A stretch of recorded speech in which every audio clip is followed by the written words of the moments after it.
الحمد للہ رب العالمین والصلاة والسلام علی سید الانبیاء والمرسلین اما بعد اللہم صلی علی محمد وعلی آل محمد کما صلیت علی ابراہیم وعلی آل ابراہیم انک حمید مجید اللہم بارک علی محمد وعلی آل محمد کما بارکت علی ابراہیم وعلی آل ابراہیم انک حمید مجید۔ میرے محترم بزرگوں، عزیز دوستوں اور نوجوانوں، آج میں آپ سب سے ایک ایسا سوال پوچھنا چاہتا ہوں جو ہر انسان کو اپنے دل سے پوچھنا چاہیے۔ اگر کوئی مالک ہمیں 20,000 تنخواہ دیتا ہو اور ہم روز دیر سے پہنچے تو وہ ناراض ہو جاتا ہے۔ اگر 5 منٹ بھی دیر ہو جائے تو پوچھتا ہے تنخواہ کس بات کی لیتے ہو؟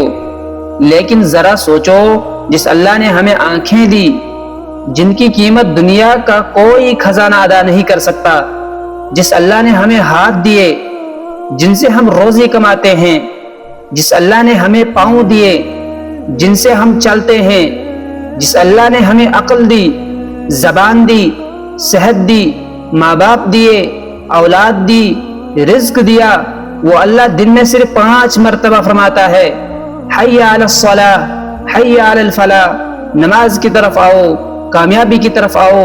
لیکن افسوس، ہم کہتے ہیں ابھی وقت ہے، 5 منٹ بعد، پہلے یہ کام کر لوں، پہلے سگریٹ ختم کر لوں۔ کیا یہی اللہ کے احسانوں کا بدلہ ہے؟ اللہ تعالیٰ فرماتا ہے وَمَا خَلَقْتُ الْجِنَّ وَالْإِنسَ إِلَّا لِيَعْبُدُونَ، میں نے جن و انسان کو صرف اپنی عبادت کے لیے پیدا کیا۔ میرے دوستو، ہمیں دنیا کے کاموں کے لیے وقت مل جاتا ہے لیکن نماز کے لیے نہیں۔ بازار جانا ہو تو فوراً تیار، دوست بلائے تو فوراً نکل پڑتے ہیں، فون آئے تو فوراً اٹھا لیتے ہیں، لیکن جب مؤذن کہتا ہے حی علی الصلاۃ تو ہم کہتے ہیں ابھی نہیں، بعد میں۔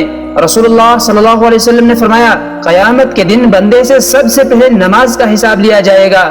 اگر نماز درست ہوئی تو باقی اعمال بھی آسان ہوں گے، اور اگر نماز خراب ہوئی تو باقی اعمال بھی خطرے میں ہوں گے۔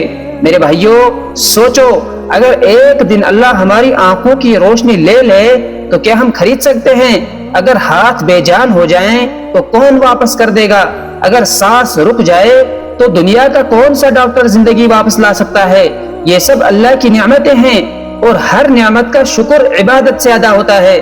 اللہ تعالیٰ فرماتا ہے لَإِن شَكَرْتُمْ لَأَزِيدَنَّكُمْ، اگر تم شکر کرو گے تو میں تمہیں اور زیادہ دوں گا۔ میرے دوستو، شیطان کبھی یہ نہیں کہتا کہ نماز ہمیشہ کے لیے چھوڑ دو، وہ صرف اتنا کہتا ہے 5 منٹ بعد پڑھ لینا، اور یہی 5 منٹ کبھی گھنٹہ بن جاتے ہیں، کبھی دن، کبھی مہینہ، اور بعض اوقات پوری زندگی۔ یاد رکھو، جو انسان اللہ کی پکار کو نظر انداز کرتا ہے وہ اپنے ہی نقصان کا سبب بنتا ہے۔ آذان صرف آواز نہیں بلکہ اللہ کی طرف سے دعوت ہے۔ جب مؤذن کہتا ہے اللہ اکبر تو گویا اعلان ہوتا ہے کہ دنیا کا ہر کام چھوٹا ہے، اللہ سب سے بڑا ہے۔ آج ہمیں عہد کرنا چاہیے، نماز کو کبھی معمولی نہیں سمجھیں گے، آذان سنتے ہی مسجد کی طرف چل پڑیں گے، اپنے بچوں کو بھی نماز کی عادت ڈالیں گے، اپنے گھر کو نماز والا گھر بنائیں گے۔ آخر میں دعا ہے، اے اللہ ہمیں نماز کی پابندی نصیب فرما، ہمارے دلوں میں اپنی محبت پیدا فرما، ہمیں آذان سنتے ہی مسجد کی طرف دوڑنے والوں میں شامل فرما، ہمارے گناہوں کو معاف فرما، ہمارا خاتمہ ایمان اور نماز پر فرما۔ وآخر دعوانا ان الحمد للہ رب العالمین۔